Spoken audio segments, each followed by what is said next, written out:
My fiance tried to have his way with his gay best friend and lied to me about his attempted grapping.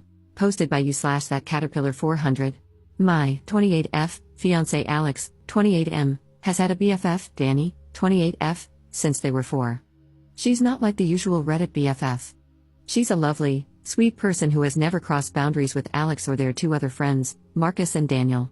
The 4 are very close. Danny is gay and always has been. She is very much a woman but prefers to dress in jeans and t-shirts rather than in any feminine clothing. She is lean, tall, has short hair, and is just one of the boys in many ways.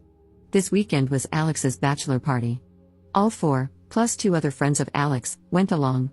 It was in a coastal town that's well known for hosting bachelor and bachelorette parties, but there are no adult clubs or anything like that. They stayed in an Airbnb and had scuba diving and kayaking planned. The first night went okay, dinner at a restaurant, a nightclub, and then back home. The issue arose last night. After the nightclub, they headed back to the house. Marcus and Daniel, who are both single, brought back 2 girls from the nightclub and got busy in their bedrooms. The rest were drinking in the living room, but things got a bit loud, and the 2 friends started complaining that they didn't get to go to an adult club and never got to see some hot bodies. They were blaming their wives and calling them names. Danny told them to quiet down as it was ruining the mood, but they both thought it would be funny if they saw Danny's undressed body to make up for it. The thing is, Alex joined in, and they forcibly took off her clothes. She was screaming loudly, and Marcus and Daniel came running, rescued Danny, and put her in a bedroom with the girls. They then got into a fight with the 3 men. Daniel doesn't drink due to a chronic medical condition and the medication he's on. So, they packed up and took Danny and the 2 girls, leaving the other 3 behind. Danny was hysterical, and Marcus wanted her to go to the police, but she refused. She was too afraid to go home, so they ended up dropping the girls off and taking Danny to her parents' house, which was an hour away. Marcus was at my door at 7 a.m. this morning and told me what happened. He said that if he ever sees Alex again, he's afraid of how things could go. He also told me that if he can convince Danny to press charges, he will. Then he left. Alex returned around 3 this afternoon. He was acting normally until I told him Marcus had visited. He became very nervous and tried to downplay what happened as a joke that got out of hand. I'm devastated. I listened to him, but he knew I wasn't accepting his explanation. I told him Danny might be going to the police, and he became very panicked and pale. He said she had blocked him, and he wanted to go talk to her. I told him she wasn't at her place because she was too afraid he or his buddies would show up there. I asked him to leave, and though he didn't want to go, I insisted. He was crying, saying it was a prank that got out of hand. I only heard him out as a courtesy to our 2-year relationship, but I'm done. I don't know this man anymore. I'm unsure if I should reach out to Danny or just do nothing. Marcus and I have been in constant contact, and he agrees that I have no option but to end things. I don't even know where to start with canceling everything, as the wedding is in 5 weeks, but that feels trivial compared to what Danny is going through right now. Marcus is convinced that Danny will go to the police after talking to her parents, so I think Alex is in serious trouble. I can't support him in this. Maybe I'm wrong, and it's because he was drunk or on something else, but this was his friend since age 4, and he did this to her. I haven't blocked Alex, but I haven't replied to or picked up any of his calls. Update 1 day later. Sorry, I don't know how to do updates, so I'm posting this separately. It's been a terrible day. I can't reach out to my friends yet because I feel ashamed. I did tell my parents and my brother, and they have been wonderful. My brother brought his friend with him when he came to stay, and today, both of them packed up every bit of my ex's stuff and took it to his parents' house. My ex was there and just asked if that meant I was finished with him, and my brother said yes, asking if he really expected any other reaction. His father intervened and told my ex not to say anything more. He also told my brother to have me contact him about canceling the wedding. I'm not contacting his father, ever. My parents are handling the wedding cancellations, and my father got in touch with my cousin, who is a lawyer, to help and advise me as needed. I have to disentangle myself from my ex regarding leases, bank accounts, savings, and other financial matters, though my brother made sure I transferred all of my money from the joint accounts, savings and daily accounts, into my own account. It's a mess. I tried calling Danny, but she isn't ready to speak to anyone, so I just texted her to let her know that I'm here for her and that I've broken up with Alex. She hasn't replied, and I don't expect her to.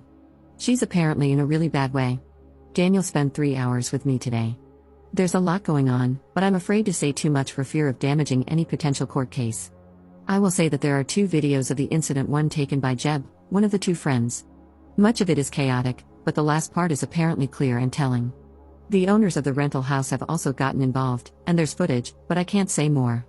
When Marcus left me, he went to both of those guys' wives and told them what happened. Jeb's wife has been very helpful, and has split from him. The other guy's wife has also left him. Things are going the way most of you would want them to, that's all I'll say. And, to add, it was worse than what Marcus originally shared. Daniel told me that before Danny found her style, she had long hair, dressed femininely, and was stunningly beautiful. All three of them were in love with her as teens. Apparently, Alex took her rejection very personally and, according to Daniel, was angry and bitter for a couple of years, though he hid it from her. They thought he had gotten over it, but Daniel now feels that this might have been about revenge. It's scary if this is true. I've been receiving hundreds of texts from Alex. He told me his father advised him to stop texting me, but he says he can't. I haven't replied or blocked him based on advice. This is really hard, and I don't know how all of this is going to end up. If there's more, I'll post again if I'm able. Second update 3 days later. Hi all, my last update was removed, but if anyone is interested, I thought I'd post the latest and get some advice. I got a call from Danny. Daniel has been ever present, and I'm guessing it was because he knew she was going to call. There's a lot more to the story. The first night was normal, as I said, but on Saturday, Alex, Jeb, and their friend decided not to go scuba diving with Danny, Daniel, and Marcus. Danny was feeling very hungover and gave up after an hour, heading back to the Airbnb. She walked into the living room to find all three guys engaging in intimate acts with two women. Jeb shouted at her to get out, as this was costing them a fortune. The women were paid professionals. She left and went back to the boat, only telling Marcus what she had seen. When they all returned later, Alex told her not to tell me, saying it was just his last bit of freedom. She told him she was disgusted and reminded him that he wasn't free. She also told him she needed to think about what to do. Marcus convinced her to stay another night, as he and Daniel had met the two girls the night before and were planning to see them again. If Danny wanted to leave, Daniel would have to take her since he was her ride, and there wasn't any public transport in the small town. So Alex cheated, as did the other two. Marcus told their wives that morning, but not me. He planned to do it in stages because he knew I was already in shock. The actual assault went further than what Marcus had initially told me. While Alex hadn't physically assaulted her beyond pulling off her clothes, unlike the other two, he stood by and watched, doing nothing to help her. Danny mentioned that she thought Alex had taken some mushrooms earlier, but she wasn't sure. Marcus and Daniel did rescue her, but by then, things had already escalated. She went to the police as soon as she got to her parents'. The Airbnb owners had also gone independently when they saw the footage. All three men are now facing the consequences of their actions. Danny told me she was sorry she didn't tell me immediately, as she had wanted to, but she's still very distraught. I didn't want to make things worse for her. I don't think I'm needed for any legal proceedings, so I finally blocked Alex and his parents. The wedding is cancelled, and I'm just beginning to disentangle myself from Alex financially, including bank accounts and other matters. Here's my issue. I'm feeling very angry towards Marcus. It feels like he didn't really care about me. He stopped Danny from telling me so he could continue to shack up with the girl he met. He apparently feels guilty because if they had left, Danny wouldn't have been attacked. He didn't give me the courtesy of telling me that Alex cheated that morning, like he did with the other two wives. It's not like he was sparing my feelings because my ex assaulting another woman was a pretty damn hard thing to hear. He also didn't tell me the full extent of the attack. Danny is still unsure if Alex wasn't just waiting his turn or if all he was going to do was watch. I should have been told that immediately, and not by Danny, because that conversation was incredibly difficult for her. Daniel didn't know about the female paid professionals at all and didn't realize Marcus hadn't shared the full story of what they saw when they burst in. Daniel has been my rock. I need some perspective here. Is it okay to be angry at Marcus? Is this misplaced anger? I'm definitely angry at Alex, and that's all I feel towards him. Can anyone give me a different perspective that I'm missing? Marcus and I had been in constant contact, mostly messages, texts, and occasional calls, since he's already back at work. He actually visited last night, but I didn't open the door for him.